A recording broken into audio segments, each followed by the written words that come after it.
I think that the 12-hour walk is a self-care ritual.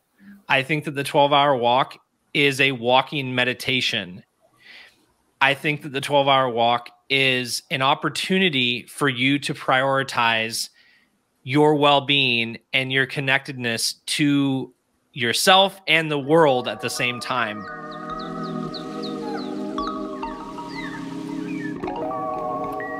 Welcome to another episode of Everyday Badassery. I'm your host, Christine Lozada. Today I'm filming in the Bahamas. It's hot, a lot of things go wrong, and if you're watching today's episode, you'll see the torrential downpour that will happen at some point. Blake, I'm sorry, a torrential downpour just started happening. I'm going to show you what I'm looking at. I just need to close the window really quick because I'm in the Bahamas. Yeah. And whoa, something wild's happening right now.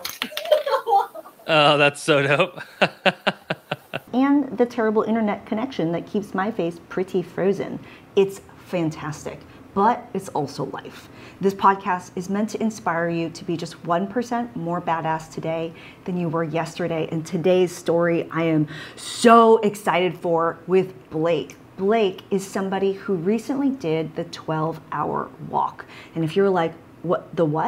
The 12-hour walk is a movement that started by his good friend, Colin O'Brady. Earlier this year, I had the opportunity to go to the World Domination Summit. Yes, that is a thing. And I got to hear from Colin on stage about how he broke the world record for walking across Antarctica. And to be able to make it, he had to do 12-hour walks every day. And now he's in turn inspiring 10 million people to do this walk. And I just finished listening to his audiobook, and I got to talk to Blake about his experience. So let's introduce him, and then let's hear about where it all started for him. I'm Blake Brinker, creative pioneer, master storyteller, and 5-time founder. You can check out my YouTube channel, How Easy It Isn't, or find me on LinkedIn at Blake Brinker. We were all in our individual bubbles at the time. We were checking in, and I kind of asked him what was going on, what's happening, what's new. And because I know he always has crazy ideas kicking around in his head. And he shared with me that he had this experience, that he was feeling kind of disconnected, and he was processing, when was the last time that I felt really connected? And, ironically, it was when he was alone in Antarctica, walking across landmass of Antarctica.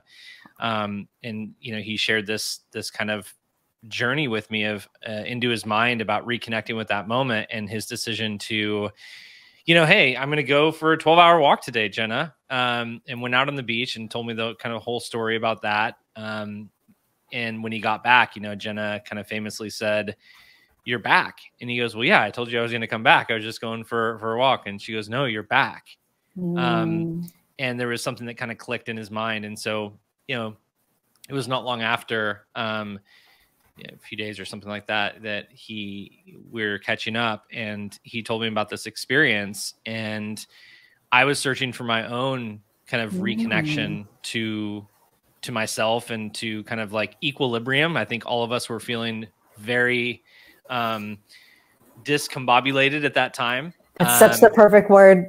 Yeah, to put it lightly, right? And so, yeah, sometime thereafter, I don't think it was immediately within the first day or so, but short time after, I went out on the walk, and I did the walk. And Wait, did he ask you to do it, or were you inspired and you did it? Yeah, I mean, it was, we have a very close relationship. And so we automatically, whenever we're talking about stuff, we have a very creative, like open brainstorming space to talk about stuff. And so, yeah, I mean, he asked me if I'd be willing to do it. And I said, well, of course, this sounds amazing. This sounds exactly like kind of the type of thing that I need right now. And, I went out, and I was the first person outside of Colin to do it. Where were you when you did your walk? Yeah. So, I live in the Columbia Gorge, in Washington. And so I was here, at my house.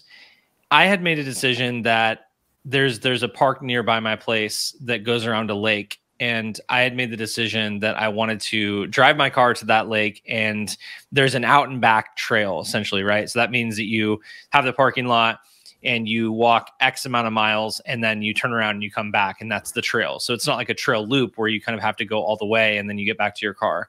And I kind of like that idea because it would allow me to be able to have my provisions, my water and my food at a central place, my extra clothes.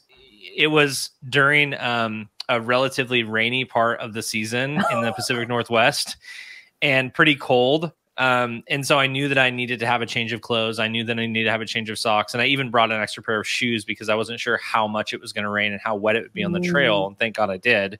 And so I drove down there, and it was, 6 a.m, dark. I remember you had a headlamp on, right? Yeah. Headlamped up. And I set off on the walk. How were you feeling? Like, was it excitement as you rolled out of bed that day? Was it anxiety? Was it like, what were you feeling? I would say excitement and curiosity. I'm an outdoorsman, so I spend a lot of time in the outdoors. And I think a huge part of my sense of self, as well as my sense of connection to the world and life, comes from that interaction with nature. And so for me, I guess the principal sales point for me was this is an excuse to be outside all day. And so I was very excited about that. And I know the power of disconnecting from all the distractions of the world because of my lifestyle as an outdoorsman. And so I was just pumped, honestly. I mean, I was a little bit nervous because I wasn't sure how much discomfort physically I would have. Like really specifically like with my feet, just for like walking for that long. It's a long time. I didn't set out to break a world record. I wasn't trying to walk like 200 miles in 12 hours or something, like speed walking down the trail. Like, but I also wanted to push myself. I wanted to, I didn't have like a number in my head of how far I wanted to go. I didn't really put it like that. It's just like, I'm going to push myself, and however far that ends up being, it'll be interesting to see. I've never walked for 12 hours straight on a flat, on flat terrain, relatively flat terrain. So, I've been out hunting and backpacking and hiking and have done some pretty significant stuff, but not for 12 hours. Like it was like, 5 hours in the morning and then, doing this and doing that, and then 5 hours in the evening or something like that. So I felt, that's how I felt. And wait, do you remember how many miles you ended up going? And was it more or less, I guess, did it surprise you? Yeah, it did surprise me. And that was part of my emotional response. I know, you watched my video, and that video actually is on the 12-hour walk Instagram account. So you could watch that if you're interested in seeing my human experience. I mean, it was very, very vulnerable. Definitely authentic. I did not intend to have such an emotional response at the end. I just kind of turned on the camera, and as I was saying the answer to your question, which is how far I went, I just kind of was overcome by emotion. And so I walked right around, I think it was right around 27 or 28 miles, which was the furthest that I'd walked in a day, by quite a lot. So that was surprising to me. I kind of lost track a little bit because honestly, the primary aspect of my experience wasn't physical. The primary aspect of my experience was mental, like to the nth degree. I was like chill for the first 3, 4, 5 hours. I was like, this is cool. Like, I'm really loving this. This is like, I can do this. Like, okay, this is cool. And then in about 6 hours, I started like, I've said this before, but it was like, there was a party in my head and all the angels and the demons were invited. And more demons than angels, I would say that. I was reliving arguments that I had had with business partners and colleagues from years ago. I was reliving relationship issues that I had with personal relationships. I was reliving decisions that I had made or decisions that I hadn't made, and in pretty rich detail. It kind of makes me think about, Colin's experience in Antarctica when he was out there for such a long time, and it was like a sensory deprivation tank.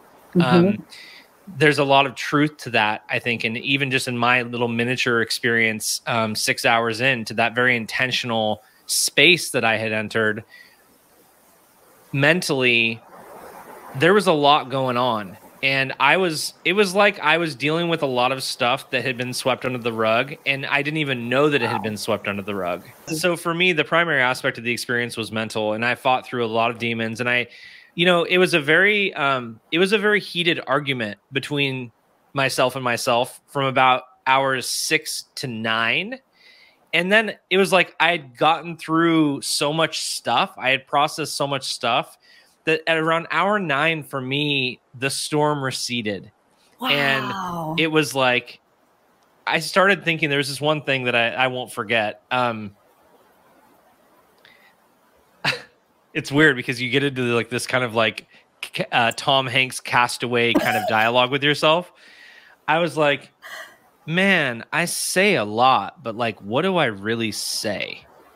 And I pondered on that for the remainder of my walk, like being intentional about the words that I say. And I'm somebody who's already, you could ask people that are close to me, people like are nauseated by how much time I spend like before I answer a question sometimes, because I'm someone who likes to think about what they're saying, because I really, really believe in the power of words. Yeah. But I was just like, man, do I? And like, how much do I? And so that was a huge muse of the latter part of my experience, was really thinking about how intentional I am with my words and what I say to people. And then obviously as a result of that, how do I treat people? Yeah. What from your walk has stuck with you the most? Or what do you reflect on the most?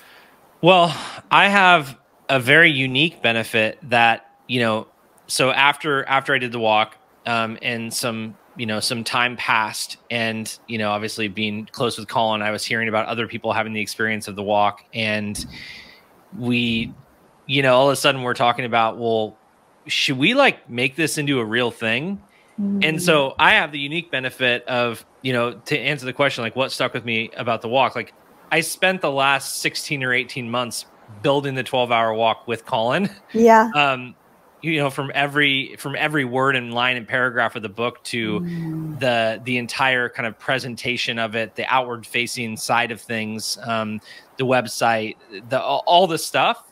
And so I have kind of a unique perspective in that the 12-hour walk has now become a significant part of my life, right? Because I spent a couple years of my life pouring, my heart and soul and creativity and support behind Colin and Jenna. And Colin and Jenna and I, as this kind of like three-legged stool, have brought this thing to life in the same way that we've brought other things to life, like the Impossible First, like the Row, like 50 High Points. And so, I have to kind of sort through that to answer your question, because it's had a significant part of my life the last couple of years. But if I just think about the walk, the thing that stuck with me the longest is I need to prioritize that kind of self-connection time on a consistent schedule in my life. I'm an entrepreneur. I work, I'm literally working on and involved in 10 different companies right now. And I have a very busy schedule and a lot of communications and video recordings and YouTube channels and podcasts and meetings and board meetings and creative sessions and deep dives and all these different things, where I'm working to help visionaries bring ideas to the global stage. But like, I got to prioritize my time to bring myself to the stage of life and to the stage of like contentment and gratitude and presence, like being present with myself and making sure that I prioritize that, because I prioritize being present for other people the majority of my day, every day. Yeah. And then I prioritize, obviously, being present for my fiance, soon to be wife, next weekend, my family, my friends. But like, how much do I actually prioritize myself in that kind of a way, without the noise of society and without the noise of business and without the noise of entrepreneurship. So it's been it's like a little Jiminy Cricket that now kind of exists in my head at a little bit higher level than it did before. I love that. I'm so curious what you would rate yourself as. In other words, have you been good to yourself in that way since then? I think I've done an okay job. I can always do better at those things that I just said. I mean, I think without getting overly esoteric or philosophical, like what I just said is, to me, kind of like one of the principal points of the human experience is to like be able to be yourself and like be out there, put yourself out there and do and like experience, but also be able to be cool with being still.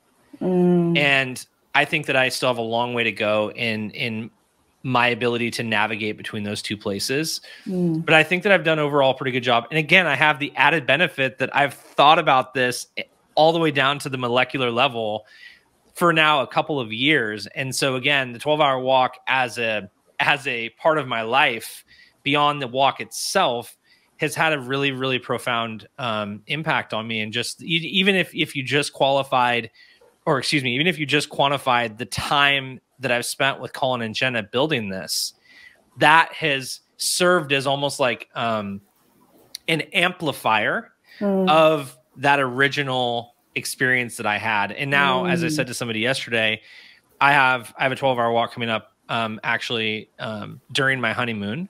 And then wait, where are you going to be at? We're going to be in Hawaii. Yeah, we're going to be in Hawaii.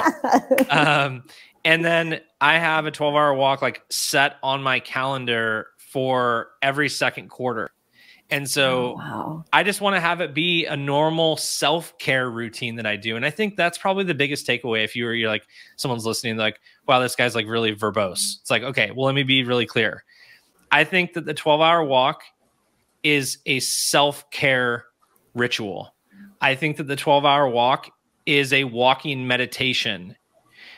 I think that the 12-hour walk is an opportunity for you to prioritize your well-being and your connectedness to yourself and the world at the same time without having to have your fucking phone in your hand or your laptop open on your lap or a podcast in your ear.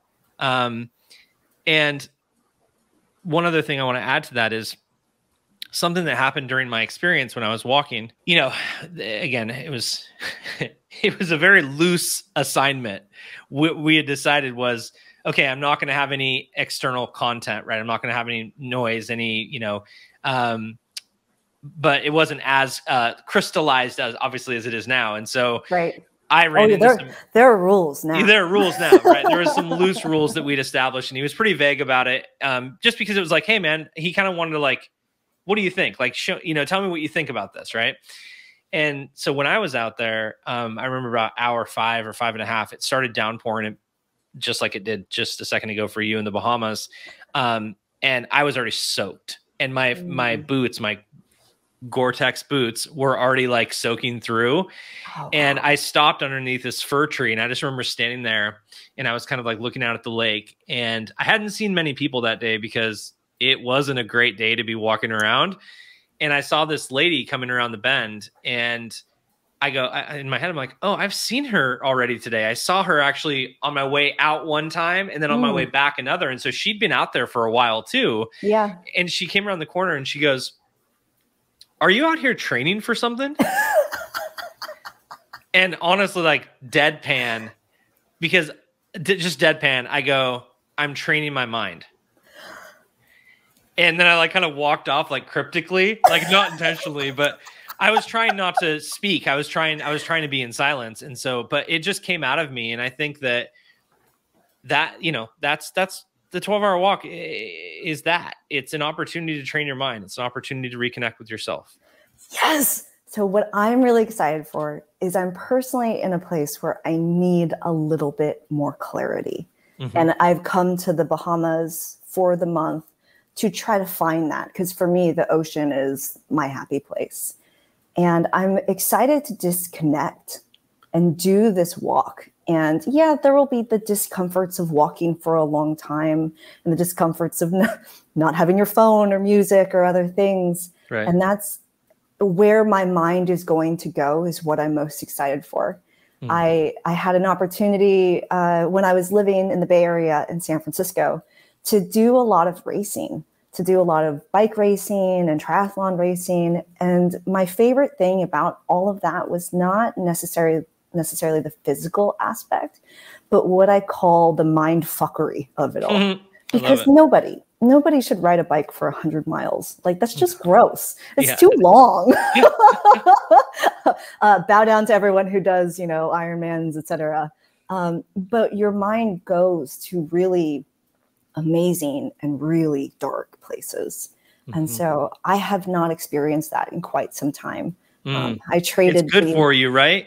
It is. And I'm so excited to hear about your regularly scheduled 12-hour walk. And it's now a part of your self-care routine. I think it's so important to disconnect in that way. Yeah. I'm so curious, were there ever moments during your 12-hour walk where you just didn't want to do it anymore? And what were you telling yourself in those moments? Yeah, too many to count. But for different reasons, right? Say no. Yeah, but for different reasons. Some of them were, it's cold and it's wet, and little wuss inside of my head going, "Hey, you're gonna run down your immune system," and COVID and fear, right? Less so that though. Most of those moments were predicated on the darkness that you're referring to, the darkness of looking in the mirror. And oftentimes what you see is I'm not capable of this, or I can't do this, or what are you doing? This is stupid. Or I'll tell you, I mean, this is funny. I think I mentioned this to you guys on the call a few weeks ago, but, again, I keep referring back to that kind of hour 6.5 through 9, when it was I was fully engaged in a all out battle with my mind. I had looped back. So I did out and back, and I was back at my vehicle, and I was getting some water and a snack. And I said to myself, I'm just going to get inside for a second. I'm going to get inside my car. And so I got inside my car, and I turned the car on, and the heat blasting, and my seat heater full blast. That sounds nice. And I was just I took off my boots. I was going to change this when I changed my shoes. And I'm sitting there, and I'm just oh my God, it felt so good. I don't know if I've actually been lost in the wilderness before and had hypothermia. And I remember the best meal that I've ever had in my life, and the best shower that I had in my life, was when we got out of the woods after a long ordeal. And that kind of a feeling of, or you get done with a long day at the mountain, or you get done with a race or something like that. And you're just you feel I just need to be here. And I started thinking to myself, I'm gonna be honest. And there's some of you, I'm sure, that will poke fun at me for this, but that's okay. I thought to myself, there are two people in the world who know that I'm doing this right now. One of them is my girl, and the other is Colin. My girl wouldn't care if I didn't finish. She would be I'm not saying that she wouldn't be disappointed that I didn't stick to something and finish, but she would accept me. She'd be cool. She'd wrap me in her arms and say it's okay. Colin, less so, but I was and this is fucked up, so just get ready. In my head, I'm yeah, but I could just call him in 5.5 hours and tell him that I did it. You could. I could just record a video in 5.5 hours and be yo, man, oh my God, that was so cool. Thank you so much. Yeah, this is cool, man. Awesome. Right? Yeah. And there was a legitimate 2-minute period of time where I considered quitting because I got so comfortable sitting in that seat. And I just said, you know what? But I'll know. Yeah. And so I just honestly, I pushed the button to turn off the car, and I just opened my door, and I flung my legs out. And the funny thing is that when I put my feet on the ground, my legs had went asleep, And so when I put my feet on the ground, I literally like fell and like had to catch myself on the door. And I was like, fuck. All right, here we go. And that's when my feet started to hurt. So yeah, there were many moments, but that moment more than any other moment was the moment where I made a decision. And kind of after that, there was no, I was like, if I didn't quit in that moment, then I wasn't going to quit in any other moment. No. That's so powerful. You did it for you. Hell yeah. What are you most excited for as so many other people around the world start their 12-hour walks? What are you excited for these people? I mean, I think there's two primary things. And the first one I've spoken to, like, I think pretty clearly, and that's, it's just so good. It's such a pure initiation, as I reflected in my video after the walk that you've seen. That was like what I felt. And again, that kind of economy of words way of communicating, of like, after my whole argument with myself for 4 hours about be careful about what you say and how many words you say. I'm excited for people to have that pure initiation, which to me, and one of the reasons why I love the 12-hour walk so much as a movement, is that it reconnects us to the OG human experience. The OG human experience is being outside, being connected, feeling into your body, being present, being having your senses attuned.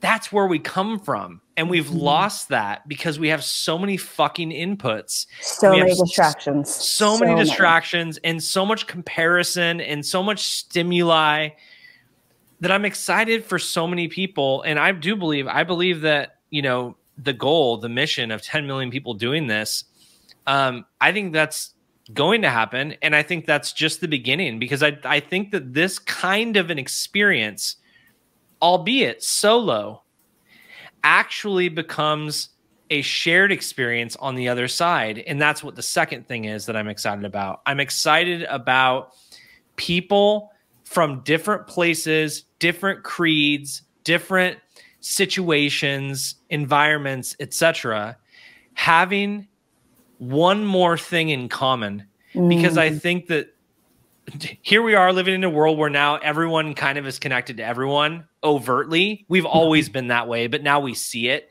Now we can sense it and see it.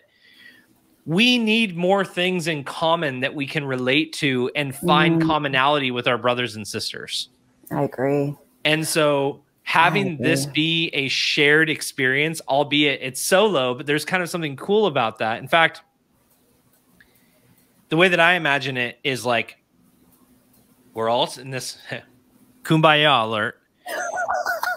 We're all standing in this circle of life, and the walk is like an opportunity for you to go outside the circle on your journey and then come back to the circle. And everyone's coming back to the circle kind of in the same moment. And so you have this magic that can happen there. And so those are the two things that I'm most excited about with kind of this being opened up to the world. Yes. And I will admit, I'm starting to notice it as the date is coming up for my walk with the World Domination Summit attendees. Which is, I know some of them, but I don't know all of them. Right. But as we've been chatting with each other in a WhatsApp group, starting to encourage each other and share our limiting beliefs. That's right. What our walks are going to be like, etc. I know on Saturday, I will be thinking about these people, knowing that others are doing it at the same time, and we will come back together to share our experiences. I'm so curious how much that will push me to finish it. I'm curious what my limiting beliefs are going to be at the end of the day. But I'm curious for you, what do you think will be the top limiting beliefs that people will have as they consider it? Because I will say, in my own personal friends network, I've told people I'm doing this. You should consider doing it with me. And they're like, how many hours is this again? And you can just start to hear all the doubts where it's like, well, no. Well, which is, I think you're keying in on it. And I just want to comment about the previous thing you said, which is beautiful. And that's kind of what I'm speaking to, is that shared experiences are really the thread of connection in life. And so like the fact that this 12-hour walk is going to be an amplifier of that is a beautiful thing. And that's actually one of the reasons why I got so excited about building this project with Colin and Jenna, was that's what I'm really into that. I'm really into shared experiences and community. And so that's huge. And I'm so happy that you feel that way. So I think you hit the nail right on the head with your kind of like off the hand comment about your friends and their reply. The biggest misconception that the modern human has is that time is their enemy and that they don't have enough time. Because again, it nests perfectly in the dynamics of the era that we're in, which is, what are you doing? Where are you going? Like, what are you building? What are you, who are you going to hang out with? What are you doing? What are you posting about? What vacation are you going on? Where are you traveling? All these things relate to like this emphasis of if you're not doing enough. This constant societal pressure of you're not doing enough, which directly underneath that, what do you have? Well, that time. Like you're not in what they're really saying, that kind of like societal like aura is like, you don't have enough time to make a big enough impact, right? Like you don't have enough time to be as good as you want to be because you have to work, because you have to do this, because you have to do that. And so I think that we're just programmed at this point to think like, I don't have a lot of time for myself. And just normal life stuff, right? Like you're married, you have kids, you have a mother-in-law living with you. These are all real things. I'm not saying that those things aren't real, but, and I think Colin says this really beautifully in the book, that if you don't, prioritizing self-care makes you a better husband or wife. Yeah. It makes you a better father or mother or brother or sister or grandma or grandpa or colleague or boss.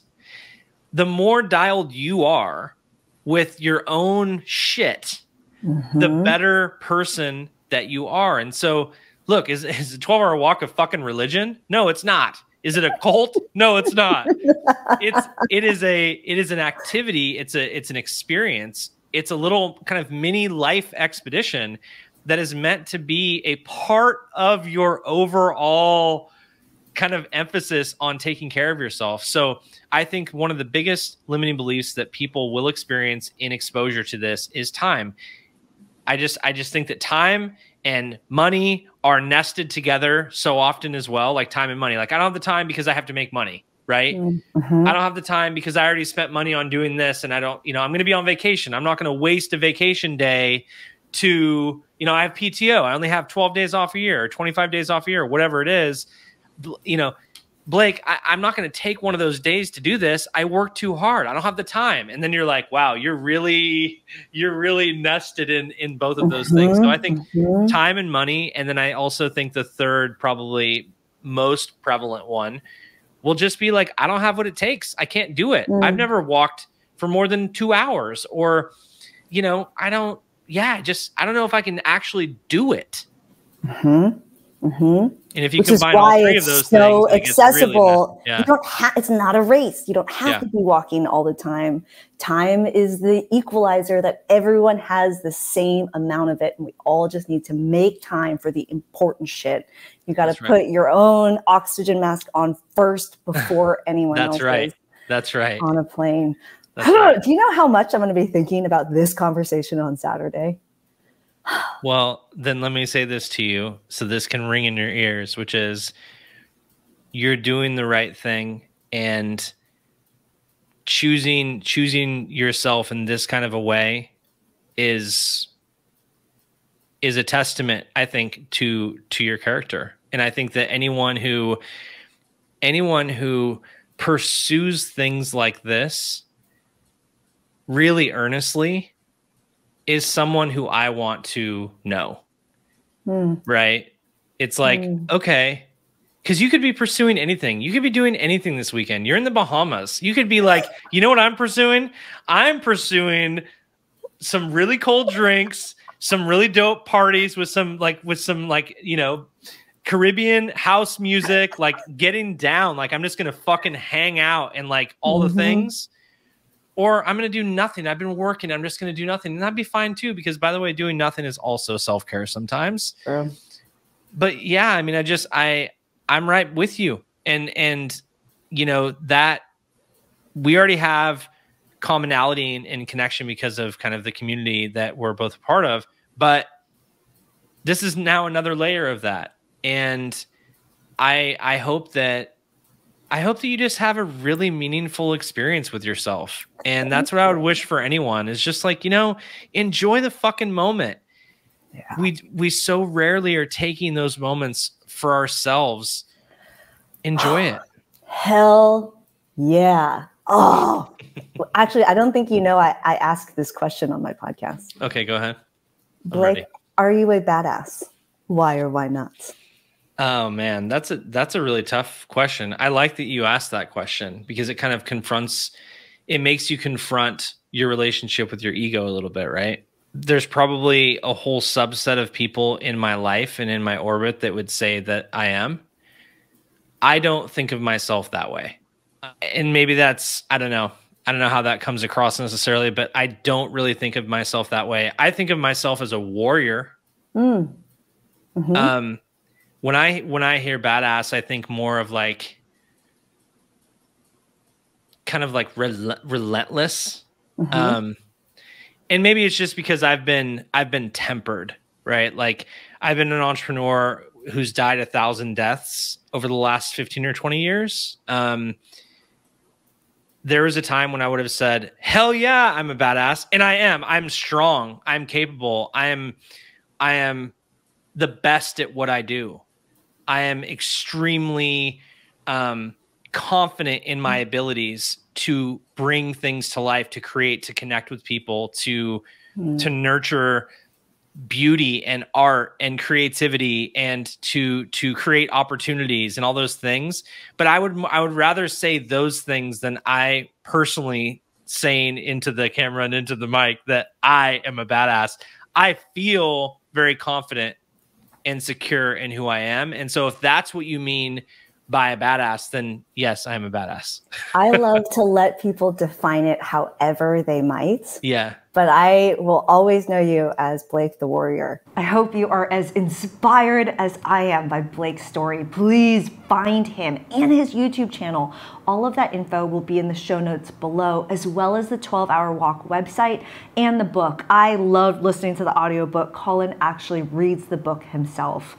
I'm so curious how my journey will be and how many times I might jump into the water in the Bahamas to cool off during this walk, which, by the way, I did pack shoes simply for this reason. I'm not wearing these tennis shoes on any other day in the entire month I'm in the Bahamas, except for during my 12-hour walk. But that experience will be captured in the next podcast episode, so be sure to check that out. And if you found some inspiration, please leave a review and share this with somebody. It really does help to distribute this podcast. Go forth, be badass, and I'll see you in the next adventure. Ciao. Yeah. Thank you so much for doing this with me. Thank you. Anytime.